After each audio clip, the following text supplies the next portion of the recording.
శ్రీనిధి. జై శ్రీరామ్ స్వామి. స్వామి, ఈ రోజు చదివిన 3వ సర్గ స్థితి ప్రకరణంలో స్వామి 4వ శ్లోకంలో స్వామి, ఈ విధమున స్మృతి అందే సంకల్ప రూపమున ఈ జగత్సత్త స్థితి కలిగి ఉన్నది.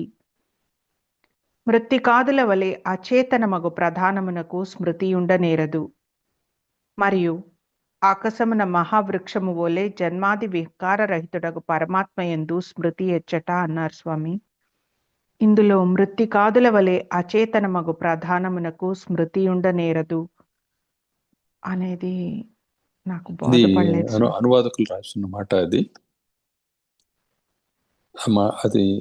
చూడనక్కర్లేదు. తక్కింది ఈ విధమున స్మృతి అందే సంకల్ప రూపమున ఈ జగత్ సత్తా స్థితి కలిగి ఉన్నది అని ఆ వాక్యాన్ని మాత్రం వదిలిపెట్టి త్రక్కిని చదువుకోవాలి. సరే స్వామి, అలాగే స్వామి. ఇప్పుడు బాగా సరిపడిగా ఉంది స్వామి. ఇది పూర్వం వాళ్ళు చదువుకున్న మాటలను బట్టి, ఆ గ్రంథాలను బట్టి ఈ మాటలన్నీ వస్తాయి అన్నమాట. వశిష్ఠ భగవానుడు ఈ మాటలను ప్రయోగించడం లేదు ఎక్కడా కూడా. చాలా సామాన్యంగా చెప్తున్నారు ఆయన. అందరికి అర్థమయ్యే విధంగా ఇది ప్రత్యేకమైన ఒక సిద్ధాంతానికి వాటికి సంబంధించింది అన్నట్లుగా కాకుండా చెప్పుకుంటూ వస్తున్నారు. కానీ ఈ పండితులు పూర్వం అనేక అభ్యాసాలు చేసి ఉన్నారు కాబట్టి, అనేక గ్రంథాలని అధ్యయనం చేసి ఉన్నారు కాబట్టి తెలియకుండానే ఆ భావనలు వచ్చి కూర్చుంటాయి అన్నమాట.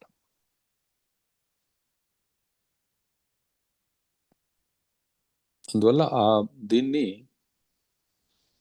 మనం పట్టించుకోనక్కర్లేదు. తర్వాత స్వామి 8వ శ్లోకం స్వామి, ఇదే సర్కలు. కర్తయే లేనప్పుడు ఇక స్మృతి ఎట్లు సంభవించును, ఏ రీతి ఉత్పన్నమగును. మహాకల్పమున సర్వులను మోక్ష భాగులగుదురు కదా అని అన్నారు స్వామి. ఈ మహాకల్పమున సర్వులను మోక్ష భాగులగుదురు కదా అనే దాన్ని ఒక్కసారి అర్థమయ్యేటట్లు చెప్తారా? అంటే బ్రహ్మదేవుడు అంటే ఎవరు? తొలి స్మృతి స్వామి. ఆ తొలి స్మృతి యందు కారణం వలన ఏ జగత్ సంకల్పం కలిగిందో అది జగత్తుగా వర్తించేటప్పుడు దాని యందలి ఆ విభాగ దర్శనము, వ్యవహార దర్శనము, ఇవన్నీ పునర్జగతుత్పత్తికి కారణం అవుతున్నాయి అంతర్గతంగా. ఇప్పుడే ఈ సర్గులోని చదివారు, ప్రతి అణువునందు కూడా త్రిలోక జగత్తులు ఉన్నాయని. అవును స్వామి. ఈ అణువు అనేది అనుభూతి మాత్రమే, అణువు అనేది వాస్తవం కాదు. ప్రతి మనసులో ఒక ఆలోచన ఒక అణువు. ఆలోచన మరలా త్రిలోకాత్మకమై ఉంటుంది. దాని అందలి మరలా సృష్టి, ఆ సృష్టిలో మరలా పరమాణు నిర్మితమై ఉన్న ఆ స్థితి, మరలే దాని యందు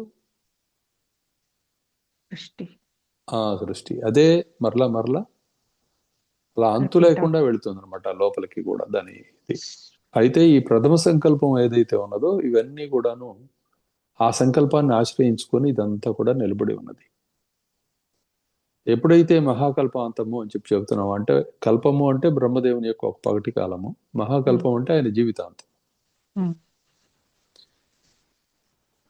బ్రహ్మదేవుడు అనే ఆ తొలి స్మృతి ఎప్పుడైతే తాను విరమించుకున్నదో ఇక జగత్ సంకల్పాన్ని, అప్పుడు ఇవన్నీ కూడా మాయమైపోతాయి. తొలి ఆధారం అది కదా స్వామి. అది పోయినప్పుడు ఇది కూడా పోతాయి అన్నమాట. కుండ పగిలితే ఆకాశం అంతా కూడా మహాకాశం అయిపోతుందా లేదా? అవుతుంది స్వామి. అలా కానంతసేపు కుండ లోపల ఆకాశంలో కూడా మరలా విభాగాలు దర్శనం చేయవచ్చు మనం. ఘటాకాశంలో కూడా దర్శనం చేసినా ప్రధానమైనది ఎప్పుడైతే పగిలిపోతుందో అప్పుడు దాని లోపల విభాగాలు కూడా పగిలిపోతాయి, ఉండవు. అర్థమవుతుంది కదా స్వామి? బోధపడుతుంది. అంటే అనుభవం యొక్క స్థితి, అనుభవం ఉండటం, దాని కాలపరిమితి, అలానే కాలానికి అతీతమైన స్థితి, వీటి గురించి ఈ సర్గ చర్చించింది. చివరిలో ఆ మాట కూడా చెప్పారు, అనాది కాల సంసిద్ధం అని 11వ శ్లోకంలో. అంటే ఆది లేని కాలం వల్ల సిద్ధించింది. యద్భావం బ్రహ్మణో నిజం స ఆతివాహికో దేహో విరాజో జగదాకృతి అని చెప్పి ఆ మాట కూడా ఇక్కడ చెప్పారు. కాల నిబద్ధము కాని ఆ బ్రహ్మతత్వం ఏదైతే ఉన్నదో అది నిజానికి ఆది లేనిది. అది ఎప్పుడు విరమించుకుంటే అప్పుడు కాలానికి అంతం కలుగుతుంది. దాన్ని బట్టి మనం ఆ లోపల ఉండేవాళ్ళు, అంటే బ్రహ్మ సంకల్పం లోపల ఉండే వాళ్ళకి కాలానుభవం ఉన్నది, కానీ బ్రహ్మదేవునికి కాలానుభవం లేదు. అర్థమవుతుంది కదా? అర్థమా. ఎందుకంటే ఆయన గడప మీద కూర్చొని ఉన్నాడు, గది లోపలి పరిస్థితి తెలుసు, గది బయట పరిస్థితి తెలుసు. ఆయన దృష్టి వల్లనే రెండుగా అది కనిపిస్తూ ఉన్నది. ఆ కారణం చేత, అంటే ద్రష్ట వల్లనే కదా దృశ్య అనుభూతి కలిగేది. దృశ్యం ఉండటం వల్ల అనుభూతి కలగడం వల్ల చూడగలిగేవాడి యొక్క స్థితిని అనుసరించి అనుభూతి కలుగుతున్నది. చూచేవాడు లేకపోతే దృశ్యం లేదు కదా. అది సంగతి. నెక్స్ట్ ఇప్పటికీ స్వామి. జై శ్రీరామ్ స్వామి. మాధవ మాయేస నారాయణ సద్గురుడవీవే నారాయణ ఆత్మవు నీవే నారాయణ ఈశుడు నీవే నారాయణ యోగాత్మ యాగాత్మ నారాయణ సకలాత్మ స్వాత్మ నారాయణ యశోమతీశ నారాయణ సాధుశీలేశ నారాయణ ఆనందం